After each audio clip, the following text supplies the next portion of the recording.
A drop-down list in Excel is a list of predetermined options that appear when you click on a cell in Excel. You can use this feature to create a standardized form to increase the ease and speed with which you can enter data.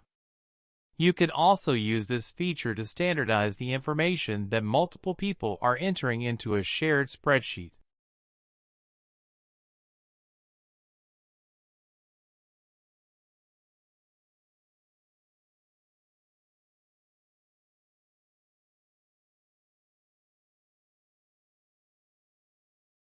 Don't do this.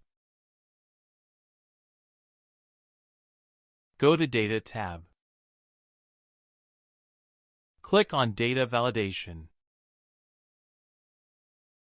Select List and drop down.